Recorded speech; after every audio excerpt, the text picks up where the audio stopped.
What's going on, everybody? Hope you're having a great day. Before we get into today's video, I just want to let you know that the Tundra is getting the supercharger installed as we speak, and everything is going very well. So now on to today's business. So I haven't driven the Camry yet at all. It's still sitting in my driveway, so we're going to do a driving impressions video of that, but I'm going to do it a little differently today than I normally do. Here's the thing, I went on YouTube last night and I looked, and there was a ton of 2018 Camry videos already. People walking around it, people giving the specs, people giving the facts, all that stuff. So I like to do my driving impression videos a little different. Like I said, I haven't driven it yet, so you're going to get how I feel on the spot. I'm not preparing at all. But the way I'm going to do it is I'm going to compare today the Camry LE, which is sitting outside, and the FRS /86. And the reason I'm going to do that is because they're pretty much the same price. They're both four-cylinder engines. They're both very, very good when it comes to fuel efficiency, but it comes down to what kind of fuel-efficient vehicle you want. The Camry being a sedan, obviously you could fit more people, you could fit more cargo. It has a little bit better gas mileage, which I'll tell you in a minute. Or do you want something that's extremely fun to drive and also gets good gas mileage? So I'm pretty much going to compare the two. I'm going to take each one for a drive, and I'm going to talk about the characteristics of each. I'm going to take the Camry first and then the FRS second. So this will help you if you're in the market for a fuel-efficient car, which direction you want to go. So real quick, the FRS or the 8.6, the one that's currently available, same car, different badging, is... The 8.6 is $27,000. The Camry that's outside right now is between $26,500 and $27,000. So they're close to each other. The 8.6 has a MPG rating of 24 and 32, so 32 highway. The Camry has 28, 39 highway. So you're getting 7 more miles per gallon on the highway, but still they're right in that window. The 8.6 has the 2-liter boxer engine 4-cylinder, and the Camry has the 2.5-liter 4-cylinder. The 8.6 gets you 200 horsepower, 151 foot-pounds of torque. If you get the manual on the 2017 and up, it's 205 horsepower and 156 torque. So you get 5 more horsepower and 5 more torque. And the Camry LE is 203 horsepower and 184 pound-foot of torque. So what we're going to do is we're going to go outside. We're going to take them each on a short ride. I'm just basically going to talk about the Camry. That'll be the first one we take out. We'll see how it feels. We'll see how it drives, the pickup, everything, handling, stuff like that. And then we'll come back and we'll pick up the FRS and we'll do the same exact route, the same exact driving style, and we'll see what I think feels better and hopefully give you guys an idea of what direction you want to go with it. So let's head outside. You know what always makes me laugh about Toyotas? Every one of them smells the same when they're brand new, and I'm talking throughout the years. Even my '07 Tundra smelled like this. It's a great smell, but it's always exactly the same, even all through the years. All right, so obviously we're in the Camry right now. This is the key fob. It is a one-piece, which actually has a key on it. When you get up into the higher trims, you're going to get the push-button start. But this is the lowest trim, I believe, of the Camry. So let's see what a cold start sounds like from inside. Ready? I don't know if you heard any of that. Sounds like a normal car. Nothing too insane, nothing too crazy.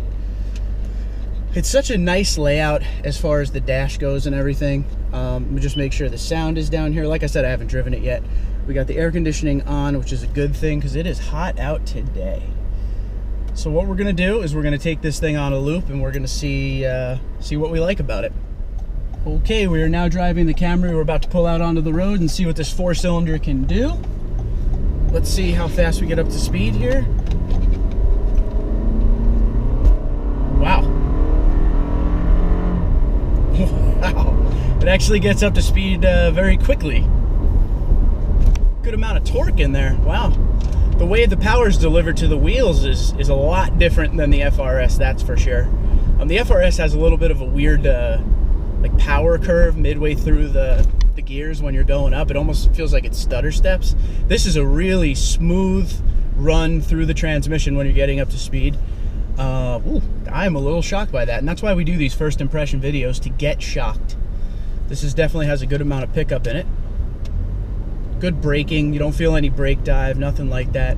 If I want to drive it nice and easy, nice and normal, no problem with that either. My sight lines are good. Doesn't seem to have too many issues with blind spots. No, I'm good because of that back window. I can see everything. I'm in a good amount of traffic now, so I can't really open it up. What I really want to do now is get to the back roads where I have to do a lot of turning and a lot of braking, just to see what it feels like there. I mean, once you get a car on a straight road, it is what it is. So as far as this car goes, I want to get it to the back road, see how it turns, constant braking. So here we are, we're braking a little bit now from slower traffic. It doesn't have any brake dive characteristics at all I can feel so far. And I know brake dive is more of a trucker SUV thing, but you know, I'm going at this vehicle like a truck guy. But the FRS, it's not that, the FRS doesn't have any brake dive, but the FRS has a very, what I like to call like a quick brake. As soon as you touch that brake pedal, you're already starting to stop, if that makes any sense. So right now we're gonna turn onto some back roads and see how it feels back there. I'm telling you, this car is surprisingly peppy, is the word I'm gonna use here. When you put your foot on, it really wants to go. Ooh, okay. Wow. That's gonna be the theme of this ride, is how good the power is delivered. There's no hesitation when you hit the pedal. It's not like it has to think about what you're gonna do and drop a gear. It just goes right away, right there. And it kind of gives you that throwback in the seat feeling a little bit. 184 torque. Wouldn't be expecting that too much, but very impressed. And I'm staring at the basically the clock right now, showing me how many miles till empty and what the average MPG is right now. And it's 43.5 MPG, which is pretty insane. I mean, it did take a highway trip down here for me. Gentleman from Gault who drove it down to pick the truck up. A very long highway trip, so that's a lot of highway miles right there, but it's still very good. Very comfortable car, not bumpy or bouncing around or anything like that. It's very tight. The steering is tight. The suspension feels really good. The brakes are I think my favorite part of the car so far. And the pickup, actually, I'm wrong. The pickup is my favorite part of the car. I just like the fact that the car doesn't feel too big. Everything is close together in here, you know. It's not like, I mean, it's a spacious cab, don't get me wrong, but there is some cars you get into and they feel like a boat. This is not one of them. We're gonna take a turn here that you really have to slow down for. Let's see how it feels in the turns with the braking. No problem, comfortable. Sometimes when you're in cars and you make turns like that, you're all over the place. And man, does it get up to speed pretty quick. And this is the 4-cylinder. I wanna see what the 6-cylinder feels like, the XSE. That's what I'm saying. The way we're doing the comparison today too is we're doing the 4-cylinder Camry versus the 4-cylinder 8.6. There is not a 6-cylinder 8.6, so we're doing what we can with what we got, but I'm pretty sure that 6-cylinder XSE Camry would be the winner, because with the amount of power this thing has, I couldn't imagine what that 6-cylinder is all about. But as far as this car goes, I mean, this is a very fuel efficient, fun vehicle. I'm very happy I drove it. Definitely going to drive it later on to dinner with the wife. We are going to dinner tonight. We'll take this thing because the Tundra's not around. But let's hop in the FRS real quick. We'll take the FRS on the same exact ride, and I'll talk about some of the driving impressions of that after driving this. And then at the end, we will determine which one I like better. But I got to be honest with you, the Camry is putting up one heck of a fight right now. Now let's see what this car feels like after that. All right, now we're in my second vehicle, the FRS. So let's do a cold start of this, see if there's any sound difference. Here we go. Definitely a lot more noise from the FRS. It's kind of what the car is. It's a noisy little car, but it sure is fun. Just making sure the music's not on here. We gotta put some air on because it is hot. Okay, air is on. Now, it's a couple obvious things we'll talk about right away before I even drive this car. The space in here, there's not much. The back seats, you're not fitting anybody back there. It's good. It's a 2-seater fun little sports car, so it's not necessarily an apples to apples.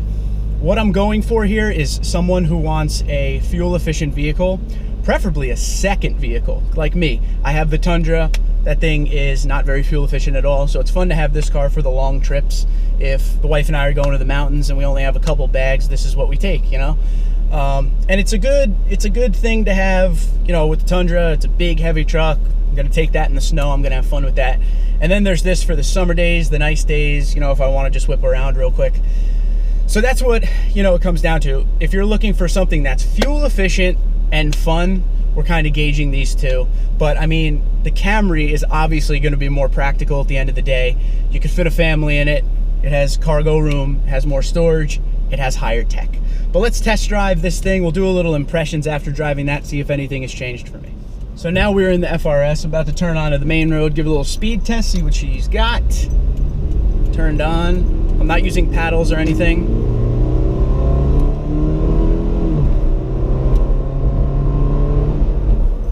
Okay, so the Camry gets up to speed a lot quieter and a lot smoother. This car gets up to speed and it wants you to know it's getting up to speed. It's loud. The gears are a little rougher, like you could feel them shift, unlike the Camry that was just smooth as silk. But this thing is, you know, it's it's got a lot of sound. It's got a lot of movement. The suspension's very bumpy. It's definitely a different animal. This is like a niche car compared to the Camry. The brakes are a little bit better in the Camry. The handling in this is going to win every time because, I mean, the center of gravity on this is so low. I believe there's only one other car that has a better center of gravity than this car, and it's a Porsche. This thing beats out like full-on exotics when it comes to cornering and handling and stuff like that. Actually, one thing I've noticed since driving the Camry and now driving this feels a little more restricted getting up to speed. The Camry, it kind of feels like, all right, here we go. Like, you feel it right away. It feels like it has a good amount of torque and power. This, it's not slow getting up to speed, but it feels a little restrictive. And I'm a little surprised by that, being it's a family sedan versus a little sports car. So we're heading back with the FRS now. Did a little back road action with it, just like I did with the Camry. So what we're going to do is we're going to get back home. We're going to grade the two. I want to give my opinion on both cars, and you guys can make a decision for yourself of what you'll want. I will tell you, though, that the Camry has put up one heck of a fight. Obviously, these cars aren't to be compared in the way of direct apples-to-apples comparison. This was more for the buyer who was looking for something that's fuel efficient and something that's fuel efficient and fun. And that's the difference between the two cars. One is a family sedan with a peppy little 4-cylinder engine, and this is a sports car meant for two people. I wouldn't put anybody back there unless I was really mad at them. But this is just a fun little sports car. So you can kind of choose either way, however you want, but I'm going to tell you how I feel about both in a matter of seconds. The FRS/86/BRZ, so many names, is a car more for fun. I think it's great for the college student. It's just, you know, him or her getting to school. They got their books. It's fuel efficient, but it's still fun for the younger person. But it's also a great time if you want a little sports car. It's a great second car. I've been saying that since I bought it. Great second car when you don't have to depend on it in weather, when you don't have to depend on it, you know, in winter when there's rock salt all over the road. I wouldn't have this car unless it was a second car. Now the Camry, on the other hand, that is an everyday life car.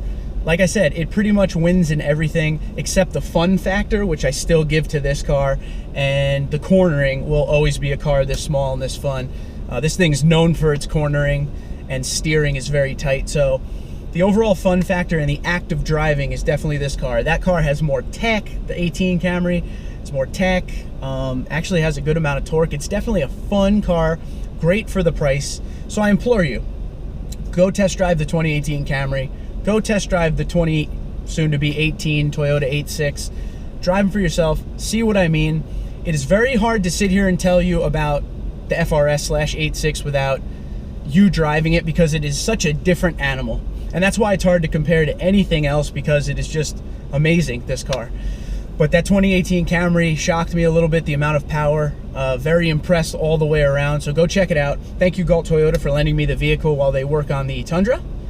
Leave your comments below. Twitter and Instagram at TundraDude34. You guys have a great day.